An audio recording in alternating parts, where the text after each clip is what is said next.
আসসালামু আলাইকুম। আমাদের বাংলাদেশের রাজনীতিতে এই মুহূর্তে একটি বৈরী আবহাওয়া বিরাজ করছে।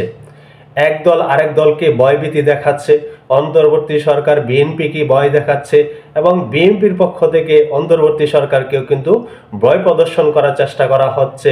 অন্তর্বর্তী সরকার থেকে তারা মুখ ফিরিয়ে নিলে এই অন্তর্বর্তী সরকার টিকে থাকতে পারবে না, এরকম ভয় কিন্তু তারাও দেখাচ্ছে। এদিকে অন্তর্বর্তী সরকার থেকে ১/১১ মতন পরিস্থিতির ভয়ও কিন্তু দেখানো হচ্ছে।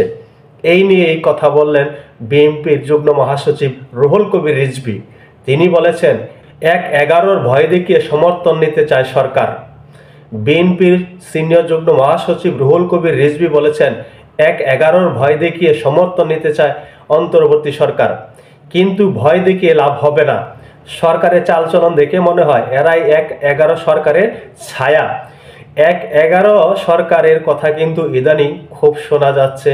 অন্তর্বর্তী সরকারের বিভিন্ন উপদেষ্টারা ১/১১কে ইঙ্গিত করছে, বিএনপির পক্ষ থেকে ১/১১ কথা ইঙ্গিত করা হচ্ছে। এই কথাটি রুহুল কবির রিজভী বলেছেন অন্তর্বর্তী সরকারের একজন উপদেষ্টা নাহিদ ইসলামকে উদ্দেশ্য করে।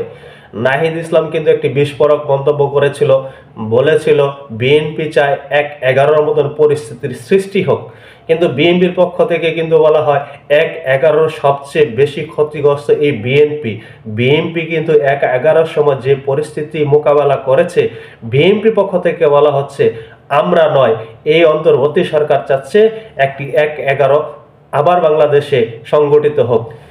শনিবার ২৫শে জানুয়ারি নয়াপল্টন বিএনপির কেন্দ্রীয় কার্যালয়ে এক দোয়া মাহফিলে কথা বলেন।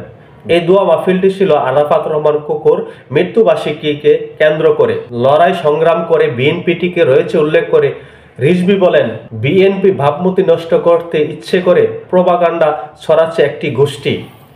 বিএনপি সবসময় অবাধ, সুষ্ঠু, নিরপেক্ষ নির্বাচনের পক্ষে। জনগণের ভোটের অধিকার ফিরে দিতে বিএনপি সবসময় সোচ্চার ছিল, এখনো আছে, আগামীতেও থাকবে। এটি কিন্তু একটি বিশেষ কথা বলেছেন, সেটি হলো প্রোপাগান্ডা।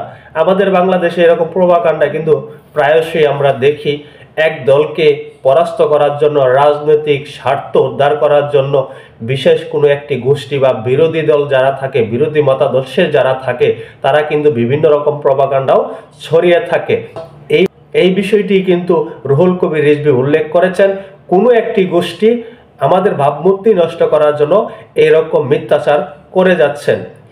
এই নিয়ে যদি বলা যায় তাহলে অনেক কথার ইশারা ইঙ্গিতে বোঝা যায় এটি জামাতে ইসলামকে কেন্দ্র করে বলছেন, জামাতে ইসলামকে সন্দেহ করছেন এরকম প্রোপাগান্ডা ছড়ানোর পিছনে।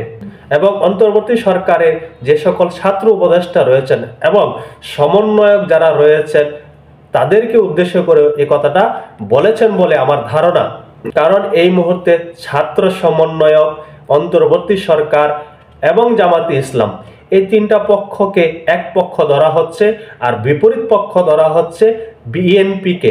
বিএনপি মনে করছে এই মুহূর্তে রাজনীতির মাঠে তিনটি শক্তি রয়েছে তাদের বিরুদ্ধে। একটি হলো অন্তর্বর্তী সরকার, আরেকটি হলো ছাত্র সমন্বয়করা, অন্যটি হলো জামাতে ইসলাম। একটি সময় জামাতে ইসলামের সাথে বিএনপির একটি ভালো সম্পর্ক ছিল, কিন্তু সেটি এই মুহূর্তে এসে ব্যাপক তিক্ততায় রূপান্তরিত হয়েছে। একজনের কায়াছবি আরেকজন দেখতে চাচ্ছে না, একজন আরেকজনকে রাজনৈতিক শত্রু বলে উল্লেখ করছে। তবে ১/১১ বিএনপি চাইবে, এটি আমার কাছে মনে হয় হাস্যকর। কারণ বিএনপি কিন্তু ১/১১ দ্বারাই পরাজিত হয়েছিল। ১/১১ সময় যে তারা মুখ থুবড়ে পড়েছিল, তারা যে পিছু হটেছিল, সেখান থেকে ফিরে আসতে তাদের কিন্তু এই ১৭টি বছর সময় লেগেছে। রুহুল কবির রিজভী যে এই সরকারকে ১/১১ সরকারের ছায়া বলছেন, সেটি কতটুকু বাস্তবসম্মত হয়তো সময় বলে দেবে। এখন এই পর্যন্তই।